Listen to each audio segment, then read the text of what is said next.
বিহালীত বিজয় সাব্যস্ত কৰিছে দিগন্ত ঘাটোৱালে পাৰ্থ সবিশেষ খবৰ প্ৰথমটো খবৰ আহিছে এই মুহূৰ্তত মোৰ হৈতে আছে ডেপুটি এডিটৰ পাৰ্থজ্যোতি বৰা আৰু আমি এই মুহূৰ্তৰ ডাঙৰ খবৰটো দিবলৈ বিচাৰিছো যে বিহালী বিজেপিৰ দখলত গীতাশ্ৰী বিজেপিৰ দখললৈ বিহালী গৈছে আৰু এই মুহূৰ্তৰ ডাঙৰ খবৰ তৃতীয় ৰাউণ্ডৰ যি ভোট গণনা সমাপ্ত হৈছে আৰু ভোট গণনা সমাপ্ত হোৱাৰ পিছতে বিজেপিৰ প্ৰাৰ্থী বিহালীৰ দিগন্ত ঘাটোৱালে বিজয়ৰ হাঁহি মাৰিছে বুলি এই মুহূৰ্তত ক'ব লাগিব 8611টা ভোটত বিজেপিৰ প্ৰাৰ্থী গৰাকী জয়ী হৈছে তাৰ সমান্তৰালকৈ আৰু এটা ডাঙৰ খবৰ নিজৰ বুথ যিটো বুথ নিজৰ আছিলে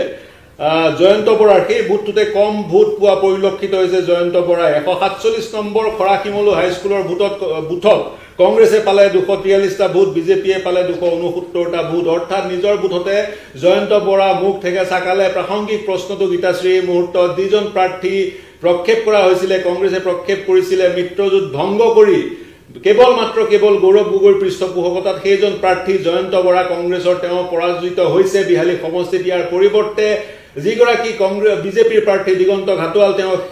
বিজয়ৰ হাঁহি মৰা পৰিলক্ষিত হৈছে সেই হাঁহি মাৰিলে বিজেপিয়ে প্ৰথমটো ফলাফল অসমৰ 5টা সমষ্টিৰ উপনিৰ্বাচনৰ বিহালীৰ পৰা আহিছে যিটো সমষ্টিত সকলোৰে দৃষ্টি নিবদ্ধ হৈ আছিল এই মুহূৰ্তৰ ডাঙৰ খবৰ গীতাশ্ৰী সেই হাঁহি মাৰিছে বিজেপিৰ প্ৰাৰ্থী বিহালীৰ দিগন্ত ঘাটোৱালে আসলে বিহালীত বিজেপিয়ে যথেষ্টখিনি তাত কষ্ট কৰিছিল নিজৰ ক্যান্ডিডেটক জয় কৰা আনিবলৈ আৰু এই মুহূৰ্তৰ যেটো আমাৰ হাতত হয় আনুষ্ঠানিকভাৱে তেওঁলোকে ঘোষণা কৰিব এই মুহূৰ্তত আমি স্পষ্টকৈ জনাইছো যে 8000ৰ অধিক কিছু ভোটত ইতিমধ্যে জয় সাব্যস্ত কৰিছে 8611 ভোটত জয় লাভ কৰিছে ভাৰতীয় জনতা পাৰ্টিয়ে 13 ৰাউণ্ড সম্পূৰ্ণ বিজেপি প্ৰাৰ্থী দিগন্ত ঘাটোৱালে মাৰিছে বিজয় হাঁহি এতিয়া পাৰ্থ যদি চাও এই বিহালী সমষ্টিটো যত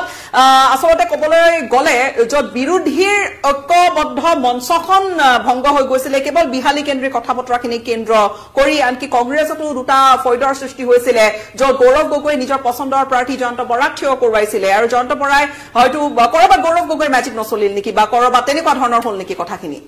সেই প্ৰসংগটো নিখন্দেহে উত্থাপিত হ'ব গৌৰৱ গগৈৰ যি মেজিক সেই মেজিক নচলিল নেকি মন কৰিব গৌৰৱ গগৈক এইবাৰ প্ৰথমবাৰৰ কাৰণে ৰাজ্যৰ ৰাজনীতিত সক্ৰিয়ভাৱে আমি পৰিলক্ষিত কৰিছিলো বিগত সময়ত তেওঁ সক্ৰিয় হৈ থাকে ৰাষ্ট্ৰীয় ৰাজনীতিত এইবাৰ বিহালীখনত তেওঁৰ যি ভৱিষ্যত বন্দী হৈ আছিল তেওঁৰ যুক্তিটো আছিল উইনেবিলিটি আছে জয়ন্ত বৰাৰ আৰু সেই কাৰণে বিজেপিৰ পৰা জয়ন্ত বৰা কংগ্ৰেছলৈ আনি প্ৰাৰ্থিত্ব প্ৰদান কৰা হৈছিল আৰু কাৰণটো আছিল যোৱাবেলি তেওঁ যেতিয়া যোৱাবাৰ 2019 চনৰ নিৰ্বাচনত তেওঁ অৱতীৰ্ণ হৈছিল তেতিয়া তেওঁ ভোট লাভ কৰিছিল 2021 চনৰ বিধানসভা নিৰ্বাচনত তেওঁ অৱতীৰ্ণ হৈছিল তেওঁ ভোট লাভ কৰিছিল 23000 এইবাৰ তেওঁ 23000তকৈ অধিক ভোট লাভ কৰিছে কিন্তু সেই ভোট পৰ্যাপ্ত নহল জয়ৰ দিশে অগ্ৰসৰ হ'বলৈ শেষত বিজেপিৰ প্ৰাৰ্থীজনে সেই হাঁহি মাৰিলে কংগ্ৰেছে কি প্ৰত্যুত্তৰ দিয়ে সেয়া লক্ষণীয় হ'ব বিহালীত জয়ন্ত বৰাৰ কাৰণে কংগ্ৰেছ ওলাই আহিছিল বিৰোধী মিত্ৰ জোঁটৰ পৰা এতিয়া মন কৰা কথাটো হ'ব লক্ষ্মীকান্ত কুৰ্মী যিজন কংগ্ৰেছ বিহীন বিৰোধী উমৈহতীয়া প্ৰাৰ্থীজন তেওঁ কিমান ভোট পাইছে তেওঁৰ ভোট আৰু জয়ন্ত বৰাই পোৱা ভোট যদি আমি যোগ কৰো সেই যোগ কৰা ভোটৰ পৰিসংখ্যাটো যদিহে দিগন্ত ঘাটোৱালতকৈ বেছি হয় তেতিয়া কিন্তু কংগ্ৰেছৰ প্ৰাৰ্থীজনৰ গৌৰৱ গগৈৰ এই পদক্ষেপ ভুল পদক্ষেপ বুলি প্ৰমাণিত হ'ব গীতাশ্ৰী নিশ্চয়কৈ আৰু শেহতীয়া আপডেট আমি গোটেইখিনি আপোনালোকক জনাই গৈ আছো কিন্তু ডাঙৰ খবৰটো আহিছে বিহালীৰ পৰা য'ত বিজেপিয়ে যি ধৰণেৰে কৈছিলে কথা বতৰাখিনি বহু সময়ত আৰম্ভণিতে আনকি এই ধৰণৰ প্ৰশ্ন কিছু বা প্ৰসংগ কিছু উত্থাপন হৈছিলে যে বিজেপিৰ প্ৰাৰ্থী গৰাকীক লৈ সকলো বিজেপিৰ সন্তুষ্ট হয় নে নহয় কিন্তু যি নহওক যি কথা বতৰাই নোলাওক কিয় কিন্তু বিজেপিয়ে তাত হাঁহি মাৰিবলৈ সক্ষম হৈছে বিজয়ৰ হাঁহি মাৰিছে বিজেপিৰ প্ৰাৰ্থী গৰাকীয়ে এই প্ৰসংগটো জয়ন্তনে দিগন্ত বহুত দিনৰ পৰা আসলতে উত্থাপন হৈ আছিল দিগন্ত ঘাটোৱালে সেই হাঁহি মাৰিবলৈ সক্ষম হৈছে এতিয়া আমি লক্ষ্মীকান্ত কুৰ্মীৰ কথা উমৈহতীয়া বিৰোধী মঞ্চৰ যিগৰাকী প্ৰাৰ্থী উমৈহতীয়া প্ৰাৰ্থী গৰাকীৰ কথা আমি তেওঁলোকৰ আপডেটখিনি আমাৰ হাতলৈ আহি আছে আমি সেইখিনিও জনাম কিন্তু 8000 ভোটৰ এটা ব্যৱধান সেই ব্যৱধানটোৰ ওপৰত কিবা ক'ব নেকি যে সেয়া ব্যৱধানটো কমাই আনিবলৈ সক্ষম হৈছে বা সেয়া গৌৰৱ গগৈ তাত লাগিছিলে বা বাকি যিসকল কংগ্ৰেছৰ নেতাই তাত কেম্পেইন কৰিছিলে গৌৰৱ গগৈকে উঠি পৰি লাগি তাত কেম্পেইন কৰা দেখা গৈছিলে গৌৰৱ গগৈ সক্ৰিয় ৰূপত বিহালীত দেখা পোৱা গৈছিলে আৰু গৌৰৱ গগৈয়ে ৰাজ্যৰ ৰাজনীতিত নিজৰ স্থিতি বা শক্তিশালী ৰূপত আত্মপ্ৰকাশ কৰা পৰিলক্ষিত হৈছিল কিন্তু এইবাৰ দেখা পোৱা গ'ল 50000 প্ৰায় 50000 ভোট লাভ কৰিছে প্ৰায় এই মুহূৰ্তলৈকে 13 ৰাউণ্ড সেই সমাপ্ত হোৱালৈকে 50,000+ ভোট লাভ কৰিবলৈ সক্ষম হৈছে দিগন্ত ঘাটোৱালে। ইয়াৰ বিপৰীতে জয়ন্ত বৰা স্তিমিত হ'বলগীয়া হ'ল 42,000 ভোটত। নিঃসন্দেহে যোৱাবাৰ তেওঁ 23,000 পাইছিল, 23,000তকৈ অধিক ভোট তেওঁ এবাৰ পাইছে। কিন্তু বিজেপিৰ মুখপাত্ৰ এগৰাকীয়ে আমাক কিছু সময় আগতে কোৱা মতে যিহেতু যোৱাবাৰ তেওঁ জয়ন্ত বৰা নিৰ্দলীয়কৈ তেওঁ অৱতীৰ্ণ হৈছিলে, গতিকে সেইকাৰণে কম ভোট পাইছিলে। এতিয়া সমগ্ৰ কংগ্ৰেছৰ শক্তি বা গৌৰৱ গগৈ তেওঁৰ লগত আছিল, নিঃসন্দেহে তেওঁ 23,000তকৈ বেছি ভোট পাব। 23,000তকৈ তেওঁ বেছি ভোট পাইছে, নিঃসন্দেহে 41,000 ভোট হৈছে। কিন্তু সেয়া মই প্ৰথমতে কৈছো পৰ্যাপ্ত নহল। ৰঞ্জিত দত্তই কৈছিলে 55,000 ভোট বিজেপিৰ প্ৰাৰ্থীজনে পাব। ৰঞ্জিত দত্তই যি কথা কৈছিলে সেয়াই সঁচা প্ৰতিপন্ন হল। 2,000 মান কম বেছি হ'ব পাৰে, অৰ্থাৎ 52-53,000 ভোটত ভোট লাভ কৰি সেই হাঁহি মাৰিলে দিগন্ত ঘাটোৱালে। কিন্তু 42-43,000 ভোটতে স্থিমিত হৈ থাকি ৰবলগীয়া হল বিজেপি কংগ্ৰেছৰ প্ৰক্ষেপিত প্ৰাৰ্থীগৰাকী, গৌৰৱ গগৈৰ পচন্দৰ প্ৰাৰ্থীগৰাকী জয়ন্ত বৰা, যিগৰাকী ব্যক্তিক প্ৰাৰ্থিত্ব প্ৰদান কৰাৰ পিছতহে কংগ্ৰেছত যোগদান কৰোৱা হৈছিলে। এতিয়া গৌৰৱ গগৈৰ স্থিতি কংগ্ৰেছৰ ভিতৰ চৰাত কেনে হয় সেয়া লক্ষণীয় হ'ব। সেই প্ৰসংগটোলৈ যদি আহো, এই কথা বতৰাখিনি যিহেতু পৰাজয় হল বা ইয়াক কেন্দ্ৰ কৰি এই বিহালী আসনখনক কংগ্ৰেছৰ কেণ্ডিডেট গৰাকী কেন্দ্ৰ কৰি কংগ্ৰেছৰ ভিতৰ চৰাটো আচলতে এনেকুৱা ধৰণৰ কথা বতৰা আৰম্ভ হৈছিলে যে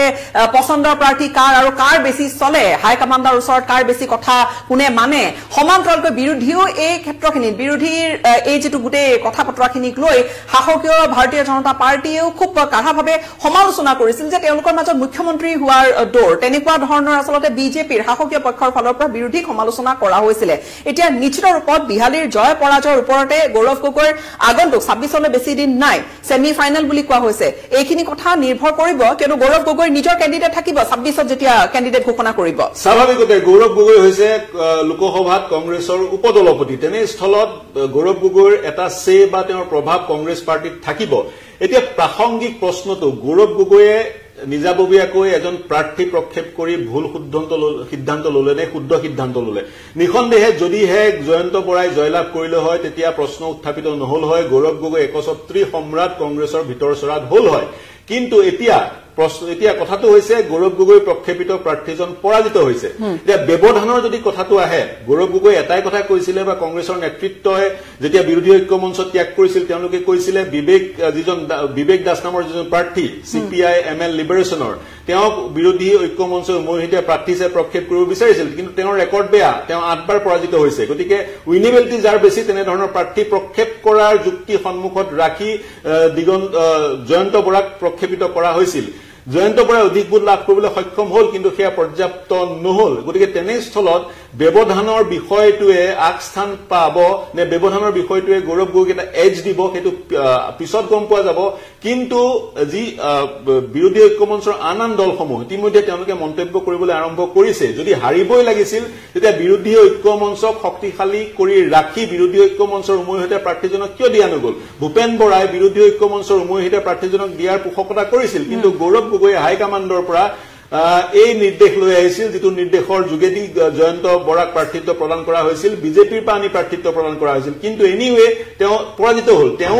হল, চিটটো কংগ্ৰেছে হেৰুৱালে। সমান্তৰালকৈ বিৰোধী ঐক্য মঞ্চও থান বান হল। গৌৰৱ গগৈয়ে কালি কৈছে চাহ একাপ খাবলৈ আমন্ত্ৰণ জনাব বিৰোধী ঐক্য মঞ্চৰ দলসমূহক। সেয়া কিমান সফল হ'ব সময়ত গম পোৱা যাব। গৌৰৱ গগৈক ইতিমধ্যে খুবেই সমালোচনা কৰিছিল, আনকি ৰাইজৰ দলৰ ফালৰ পৰা অখিল গগৈ অহংকাৰ ত্যাগ কৰিব লাগিব, গৌৰৱ গগৈ 26ৰ কথা ভাবিলে, এনেকুৱা ধৰণৰ তীব্ৰ সমালোচনাৰ সন্মুখীন হৈছিলে। এইখিনি কথা বতৰাই সেই আকৌ সিদিনালৈকে বিৰোধী ঐক্য মঞ্চ হৈ থকা আন কংগ্ৰেছৰ বাহিৰে আন যিকেইটা দল তেওঁলোককো যেন কৰবাত অধিক যুক্তি দি বিহালীৰ প্ৰসংগটো তেওঁলোকে যুক্তি সহকাৰে টানি আনিব। কিয়নো 26ত বাৰে বাৰে ভূপেন বৰাৰ মুখতো শুনা যায় যে আমাৰ এই গোটেই কথা বতৰাখিনি 26 কেন্দ্ৰিক, 26ৰ বিধানসভা নিৰ্বাচন কেন্দ্ৰিক। তেনেহলে বিৰোধী আন দল কেইটাইও নিজৰ তেওঁলোকে চিট শ্বেয়াৰিং যেতিয়া হ'ব বা তেওঁলোকে যেতিয়া আসনৰ বুজাপৰা কৰি প্ৰতিদ্বন্দ্বিতাত একেলগে নামিম বুলি ভাবিব, নিশ্চয়কৈ যি ধৰণে আগবাঢ়িছিলে, যদিও বা এতিয়া সেই ধৰণে আগবঢ়া নাই, কিন্তু চাহ খাব মতা প্ৰসংগটো ইতিমধ্যে আহিছে। কৰবাত যদি আকৌ তেওঁলোকে সিদ্ধান্ত সলনি কৰে, কিয়নো ৰাজনীতিত সকলোখিনি সম্ভৱ, আজি পৃথকে আছে, কালি আকৌ একেলগে নিৰ্বাচন খেলিব পাৰি, তেনেকুৱা বহু উদাহৰণ আছে। তেনেকুৱা পৰিপ্ৰেক্ষিতত এই কথা বতৰাবোৰ নিশ্চয়কৈ ক্ৰিয়া কৰিব। কিন্তু এই মুহূৰ্তত চাবলৈ গ'লে গৌৰৱ গগৈয়ে জয় কৰাই আনিবলৈ নোৱাৰিলে নিজৰ পছন্দৰ প্ৰাৰ্থী বা তেওঁ নিজে জোৰ দি টিকট দিয়া প্ৰাৰ্থী জয়ন্ত বৰা যিগৰাকীয়ে বিজেপি ত্যাগ কৰি কংগ্ৰেছত সোমাই তেওঁ নিৰ্বাচনী যুঁজত অৱতীৰ্ণ হৈছিল আৰু বিহালী ইতিমধ্যে প্ৰায় ৮,৬১১টা ভোটৰ ব্যৱধানত নিজৰ দখলত আনিছে বিজেপিৰ প্ৰাৰ্থী দিগন্ত ঘাটোৱালে আৰু গোটেইখিনি আপডেট আমি আপোনালোকক জনাই গৈ থাকিম সময় সময় এই মুহূৰ্তত আৰু কিছু আপডেট আছে বহু লোক আমাৰ সৈতে সংযুক্ত হৈ আছে এই মুহূৰ্তত ক'ব বিচাৰিম দিগন্ত ঘাটোৱাল জয়ী হল ৮,০০০ ভোটত তেওঁ জয়ী হল এটা শেষৰ ৰাউণ্ডৰ ভোট গণনা বাকী আছিল কিন্তু শেষৰ ৰাউণ্ডৰ ভোট গণনাৰে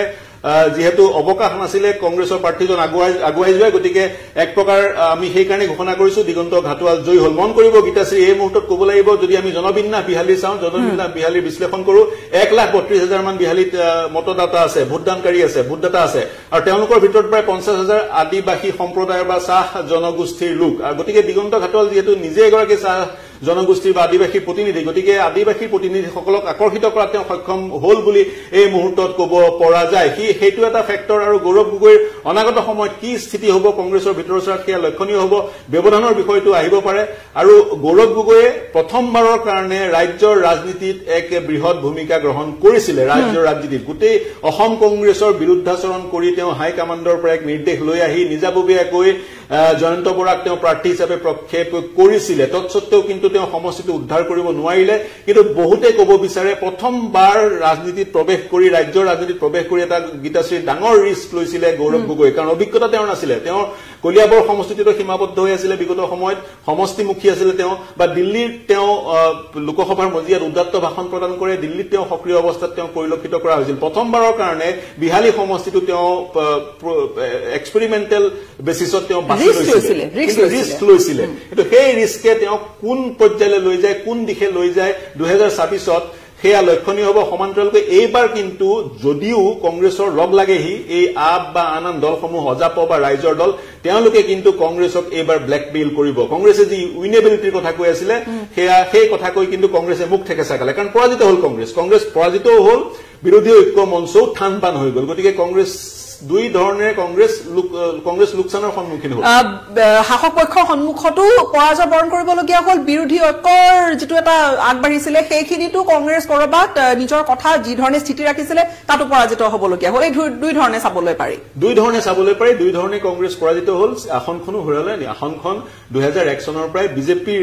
দখলত আছিলে বিজেপিৰ দুৰ্গ বিহালী ২০১১ চনত পল্লৱলোচন দাস জয়ী হৈছিলে কংগ্ৰেছৰ প্ৰাৰ্থী হিচাপে কালক্ৰমত কিন্তু পিছৰ সময়ত তেওঁ কংগ্ৰেছ ত্যাগ কৰি বিজেপি যোগদান কৰিলে গতিকে সেই দিশৰ পৰা বিজেপিৰ দুৰ্গ বুলিয়ে ক'ব লাগিব যদিও বা নিৰ্বাচনী প্ৰচাৰৰ সময়ত পল্লৱলোচন দাস আৰু